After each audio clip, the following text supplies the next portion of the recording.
Hemmeňe salam. YouTube kanalyma hoş geldiňiz. Bugün size galypsyz maşin görnüşli tortuň taýýarlanşyny görkezmekçi. İlki bilen tortumyzyň biskvitini taýýarlamaga başlaýar. Biskvit üçin oto temperaturasynda duran 6 sany yumurtkany gabymyzyň içine çakýar.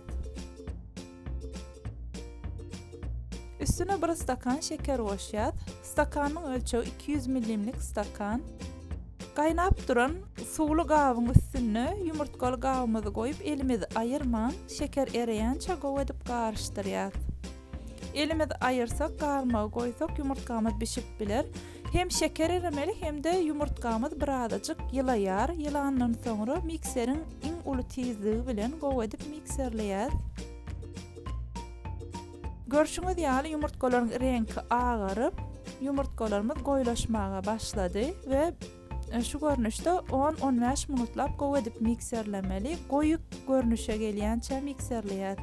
Üstüne 1,5 stakan unyň ýarysyny goşdum we 1 gap vanilin goşdum. Eleyäs we gowy edip garşdyrýar. Men bu biskvitde gabartma tozuny ulanmadym. Siz isleseňiz ulanyp hem bilersiňiz. Galan unumuzy hem elep üstüne goşýar we lapatka bilen gowy edip garşdyrýar. Un goşanmadan soňra mikser ulanmasaňyz has gowy bolar. Biskvitimiziň hamyry taýýar we men bu gedek duhowkanyň öz gabyna bişirdim. Duhowkanyň gabyna ýagly kagazy ýazyp üstüne taýýarlan biskvitimiziň hamyryny goýýar we öňden gyzyp duran 170 gradusda duhowkada men duhowkamda 35 minutda bişdi. Duhowkaňa görä bişme wagty ütgäp biler. Biskvitimiz taýýar boldy. Ýanky görnüşde 2 biskvit taýýarladym. Wagtyňyz kän almazlyk üçin ikinji biskvitiň taýýarlanşyny görkezmedim. Krem üçin 400 gram soğuk slivkany gabymyza alýar. Aşagyna buzlu paket goýan. Şonda has hem slivkany çişirmek aňsat bolýar. Slivkany mikserler başlanmazda ilki ýuwaş tizlik bilen mikserlemeli we ýuwaşdan kem-kemden tizligini beýgertmeli. Ve 1 stakan pudra şekerini goşup gowy edip mikserledim.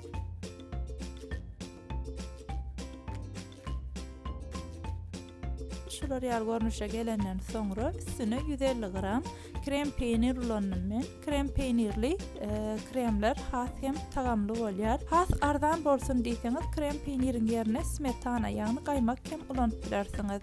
Goýja krem bolly. Hem tagamly hem de goýu bolýar. Smetana bilen hem ören lezzetli krem taýýarlap bilersiňiz. Indi 2 stakan süýdüň üstüne 2 nahar çemçes pudra şekerini goşup garşdyrdım we tortumuzy, ýani biskviti ölleme üçin ulanýas ony. Maşynyň şeklini ýasamak üçin biskvitimizi şular ýaly görnüşde kesýäs. İkisini hem üst-üstüne goýup deň ölçegleri alýar. Iňli tarapy maşynymyzyň aşagy bölegi bolýar. Ve ýanky taýýarlan şekerli süýdümiz bilen tortumuzy gowy edip ölleyäs. Üstüne taýýarlan kremimizi çalyp, men şokolad bölejiklerini ulandym bu gedek. Siz isleýän zadyňyzy ulanyp bilersiňiz.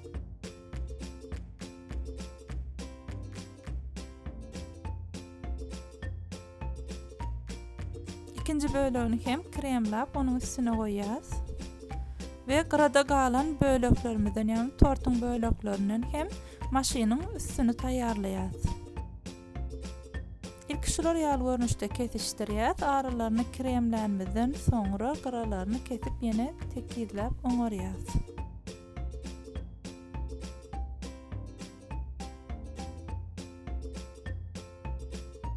Maşynyň gapdallaryny hem şular ýaly kesdim. Her biskvit bölegini goýman kak öňünden şekerli süýdümiz bilen öllep krem çalýar. Sonra keten böleklerimizi bir-birine ýelmeşdirýär.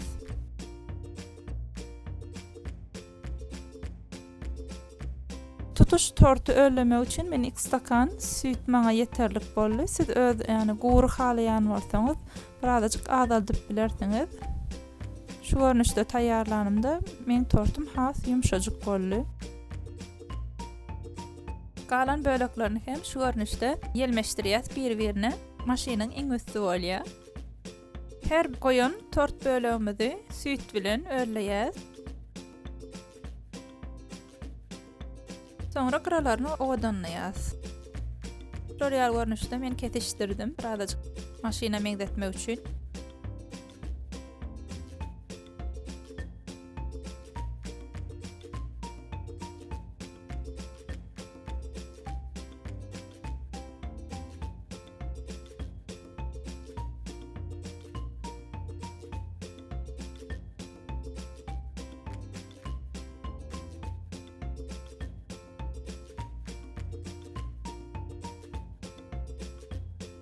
Aralarına kremler çalangyzdan soňra haladelnikde yarım sagat ýaly saklap, soňra kesseňiz has aňsat bolar. Men haladelnikde goýmadym, sebäbi wagtym ýokdy. Şol durşuna kremini çaldym we ketişdirdim.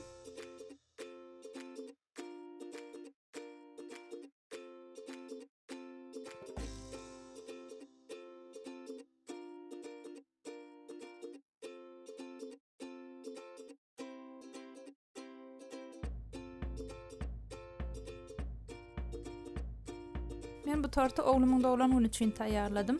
Yıldırım McQueen'in tortuny islenligi sebäpli men o görnüşde bededim. Siz öz islen maşinaňyzyň görnüşinde bedäp bilersiňiz.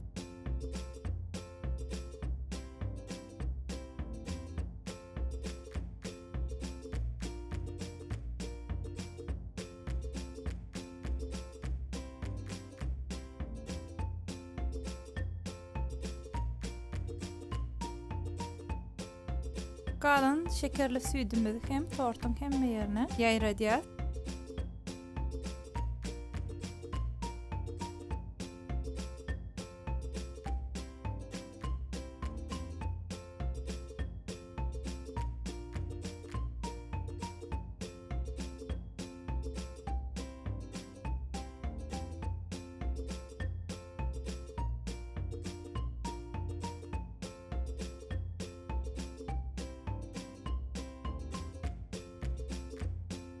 Galan kremiň hemmetini tortuň hemme ýerine çalýar. Krem çalyp tekizlänizden soňra hem haladelnikde saklap soň bedeseňiz has aňsat bolar. Men tortu bedemek üçin hemme ýerine krem ulanýandygym sebäpli has ýeňil krem bolsun diýip slivka bilen şeker pudrasyny mikserledim. Şonu ýüregiňe degmeýän ýeňilje krem boldy. 500 gram soğuk slivkany gawa alyp mikserin ýuwaş tizligi bilen mikserlemäge başlaýan. Biraz mikserländikden soňra orta tizlige getirýän we kemkemden iň uly tizligi bilen mikserlemäge başlaýan we 1 stakan şeker pudrasyny goşup mikserledim. 1 stakan şeker pudrasy biz üçin ýeterlik boldy. Siz öz isleýişiňiz ýaly şeker ulanyp bilersiňiz. Şular ýaly görnüşde goýartýas slivkany. Görşüňiz ýaly goýja boldy. Slivkadan birazajygyny aýyrýan ak krem we sary hemde gök renkler üçin. Galan esasy bölegine de gyzyl renkli tortlar üçin ulanýan renkden goşdum. We şulara ýaly gyzyl renk taýin etdik. Tortuň aýnasyndan galan ýerlerini gyzyl renkli kiçik güljagalar bilen ýygy-ýygydan doldurýan. Men kiçik güljagalar görnüşinde bededim.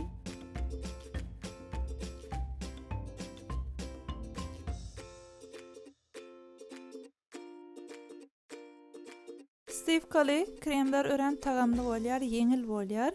Ýöne slivka bilen bedemek birazajyk kynrak bolýar. Elimizde köp taklasak eräp bilýär slivka. Eger eren ýagdaýynda marazilnikda 5 minut ýaly saklap soňra dowam edip bilersiňiz. Ýa-da slivkanyň ýerine krem şanti hem ulanyp bilersiňiz.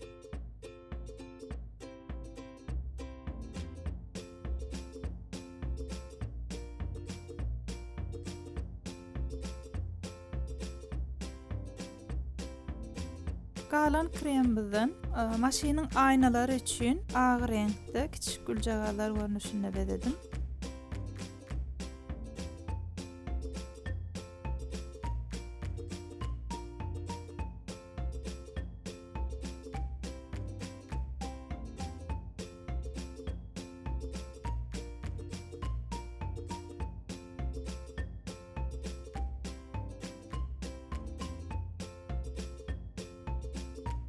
Galan kremimizi hem iki bölüm ve birini gök renkde, birini hem sarı renkli taýýarladym.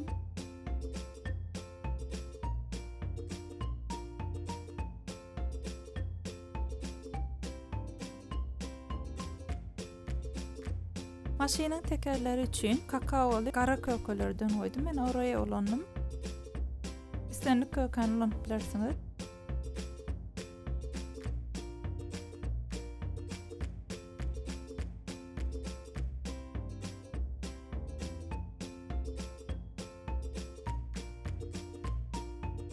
Oğlumyň 7 ýaşy dolýanda sebäpli 7lik ýazdym we berde de oğlumyň adyny ýazdym.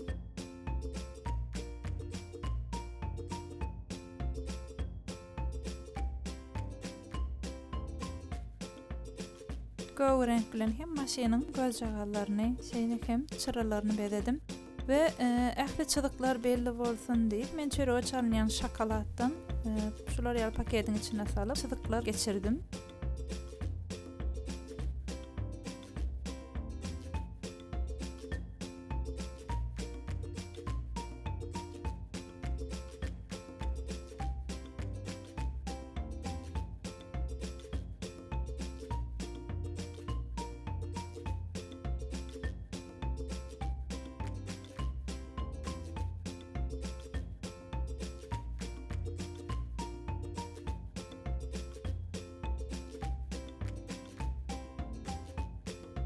Maşynymyz taýýar boldy.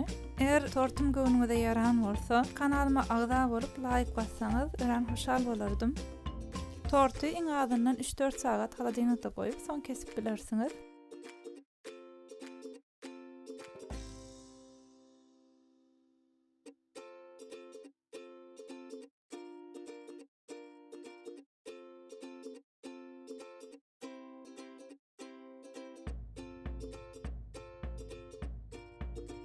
Tortumyzyň içini hem görkedeýin size. Yumşajyk ören lezzetli tort boldy. İsteseňiz bu tortu kakao hem taýýarlap bilersiňiz. Eger tortu taýýarlap görseňiz ýa-da soraglaryňyz bolsa tesbirlerde ýazmagy unutmaň. Tomaşa edeniňiz üçin köp sag bolun. Täze videolarda görüşýänçek.